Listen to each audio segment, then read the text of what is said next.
Kasus pandemi COVID-19 di Indonesia semakin terkendali. Persentase angka kematian berada di bawah standar WHO dan tingkat kekebalan penduduk Indonesia berada di angka 98,5%. Inilah yang menjadi acuan PPKM di Indonesia resmi dicabut. Seperti apa aturan yang berlaku di masa transisi pandemi COVID-19 menuju endemi ini? Berikut laporan Anissa Fauzia dan juru kamera Tommy Pribadi.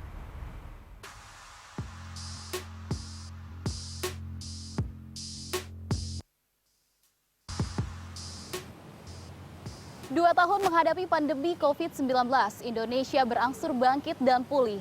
Kini pemberlakuan pembatasan kegiatan masyarakat resmi dicabut oleh pemerintah dan disambut gembira oleh seluruh masyarakat Indonesia.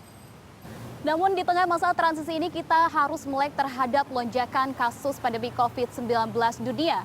Pasalnya negara Tiongkok China juga tengah dihantui oleh subvarian terbaru COVID-19 yakni BF7. Varian tersebut juga telah masuk ataupun terdeteksi di Indonesia. Ada sebanyak 15 kasus dan masih terkendali. Meski demikian tentunya kita masih harus terus meningkatkan kewaspadaan di tengah kelonggaran yang ada. Dan tahukah Anda pemirsa, peraturan apa saja yang terbaru pasca dicabutnya pemberlakuan pembatasan kegiatan masyarakat?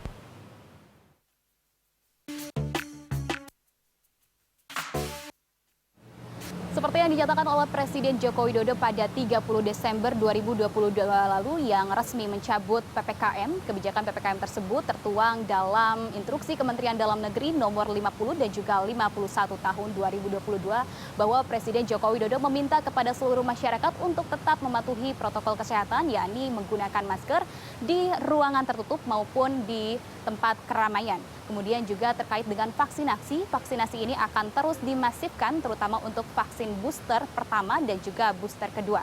Selain itu, Presiden Joko Widodo juga meminta kemandirian kepada masyarakat terkait dengan penularan, mencegah adanya penularan, kemudian juga mendeteksi hingga pengobatannya. Pemerintah memutuskan untuk mencabut PPKM yang tertuang dalam Instruksi Mendagri nomor 50 dan 51 tahun 2022.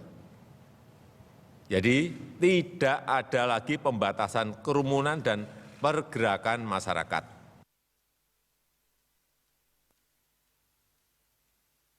Selaras dengan Presiden Joko Widodo, Menteri Kesehatan Budi Gunadi Sadikin menggarisbawahi pentingnya untuk menjaga protokol kesehatan serta penggunaan masker di ruangan tertutup, sempit maupun kerumunan.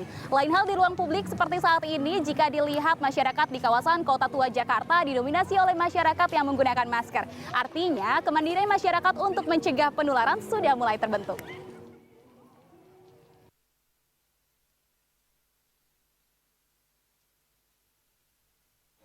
Selain itu, pemirsa, Kementerian Kesehatan juga akan mengatur ketentuan terbaru untuk penggunaan aplikasi Peduli Lindungi. Untuk saat ini, penggunaan aplikasi Peduli Lindungi masih digunakan untuk memasuki sejumlah fasilitas publik maupun untuk pelaku perjalanan.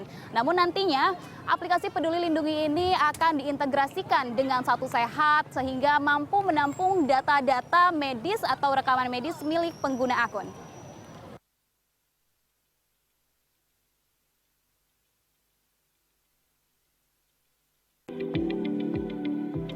Ya pemirsa, untuk aturan perjalanan pasca dicabutnya pemberlakuan pembatasan kegiatan masyarakat, juru bicara Satgas Penanganan COVID-19 Wiku Adhisa Smito mengatakan belum melakukan perubahan terhadap ketentuan perjalanan. Masih mengacu pada surat edaran nomor 24 tahun 2022 tentang pemberlakuan ataupun yang mengatur orang-orang yang berpergian dalam negeri dalam masa pandemi COVID-19, mengatur bahwa setiap pelaku perjalanan wajib menggunakan aplikasi Peduli Lindungi sebagai syarat wajib perjalanan serta vaksinasi ataupun memenuhi persyaratan vaksinasi ini. Untuk usia di atas 18 tahun wajib memenuhi syarat vaksinasi dosis tahap ketiga ataupun vaksinasi booster. Kemudian untuk usia 17 tahun sampai dengan 6 tahun wajib memenuhi syarat vaksinasi dosis kedua. Adapun untuk warga negara asing dari usia 18 tahun wajib memenuhi syarat vaksinasi dosis kedua. Sedangkan untuk 17 sampai dengan 6 tahun diterkecualikan dari syarat vaksinasi. Nah, namun kebijakan PPKM ini memang kemungkinan akan diberlakukan kembali apabila melihat tren positivity maupun angka hospitalisasi hingga angka kematian akibat COVID-19 ini kembali mencuat. Tentunya kita tidak boleh lengah, walaupun memang PPKM ini sudah ditiadakan, kita harus tetap menjaga protokol kesehatan dan juga tetap waspada karena COVID-19 masih ada. Dari Jakarta, Anissa Fauzia, Tommy Pribadi melaporkan.